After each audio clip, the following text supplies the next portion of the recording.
Bonjour mesdames et messieurs, vous êtes dans votre émission Seco Santé et aujourd'hui nous avons comme thématique le port correct du préservatif. Et comme vous le savez, le préservatif, en tout cas, et nous allons parler de beaucoup de points sur ça, 4 en tout, où on peut acheter ce préservatif, ça c'est notre premier point. Et ensuite, après l'avoir acheté, comment l'utiliser, c'est-à-dire comment négocier pour pouvoir l'utiliser après, et l'ouverture et quand il faut le retirer.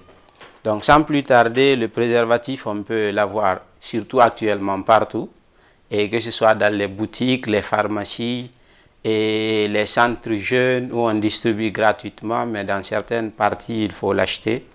Et du coup, il faut l'avoir, on peut l'avoir partout, sauf là où il est exposé sous le soleil. C'est là où il est déconseillé de pouvoir l'utiliser. Maintenant, quand on l'achète, dès qu'on achète un préservatif, la première des choses à voir, c'est la date de péremption. Par exemple, notre préservatif ici présent, et il expire 4e mois 2024. Donc, du coup, on peut l'utiliser, s'il n'est pas, en tout cas, ouvert jusqu'au mois d'avril 2024. Donc, après l'avoir acheté, on a regardé la date. Ce qu'il faut réellement faire comme bon comportement pour lui, c'est de le mettre dans un endroit sûr, c'est-à-dire un endroit où il ne risque pas d'exploser. Clairement, par exemple, mettre derrière la poche et on peut s'asseoir là-dessus jusqu'à ce que, en tout cas, il y ait des fissures ou autres, ou bien mettre dans des calepins. Et je ne dirais pas de ne pas mettre sur la poche avant, parce qu'on sait, si on met sur la poche avant, ça risque de tomber aussi devant des gens. Donc, à nous de voir où le mettre dans un endroit, en tout cas, où il est sécurisé.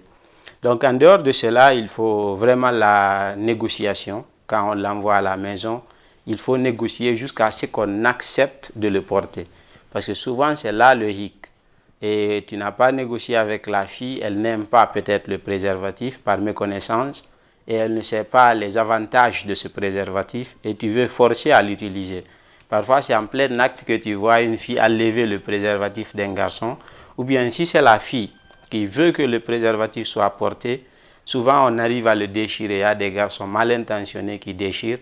Là aussi, c'est tout à fait un problème.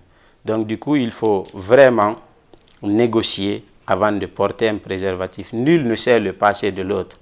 Et du coup, peut-être on s'est connus ces jours-ci, ou bien, en tout cas, notre relation ne date pas de plus de 2 ans, 3 ans. Donc, du coup, on ne sait pas le passé de quelqu'un. Et les IST, le VIH lui-même, il peut s'obtenir de diverses manières. Parce qu'au préservatif à lui seul, il peut non seulement nous éviter les infections, mais en même temps les grossesses non désirées.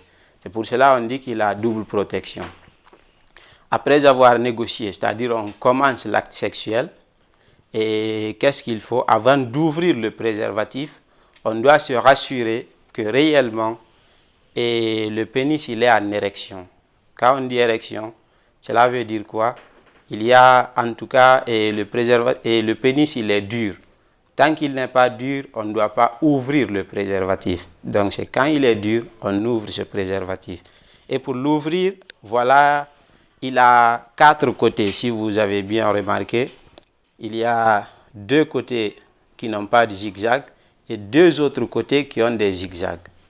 Donc avec les parties qui ont des zigzags, c'est par là on ouvre le préservatif. Si on tente avec le côté opposé, regardez, c'est très difficile à faire. Mais si seulement si on revient avec les parties en zigzag, les parties qui ont des pointillés là en zigzag, ça devient très facile. On a jusqu'à pousser un peu et réellement ouvrir. Donc si c'est comme ça, on ne va pas utiliser des objets tranchants ou autres. Avec ça, ça devient plus facile pour nous de pouvoir utiliser. Donc dès qu'on ouvre, on sait que le pénis il est déjà en érection. On cherche la partie à travers laquelle le préservatif il peut se dérouler. Parce que si c'est de cette partie, ce n'est pas facile à dérouler. Donc du coup, on dépose sur notre paume, on forme un chapeau qu'on appelle le chapeau mexicain. Et quand on forme ce chapeau mexicain, on sait que le pénis il est vraiment en érection. Ça devient plus facile pour nous. Donc on doit chasser l'air qui est à l'intérieur de ce préservatif. Et pour ce faire, on a juste qu'à prendre ici. Dès qu'on prend, on arrive réellement à poser au niveau de la tête du pénis et on déroule avec l'autre main. Là, ça devient facile pour nous et on déroule jusqu'à la base. Et à partir de ce moment, on peut commencer. Si vous voyez ici, maintenant, il n'y a plus d'air. Et on laisse ça comme ça pour faire notre rapport sexuel.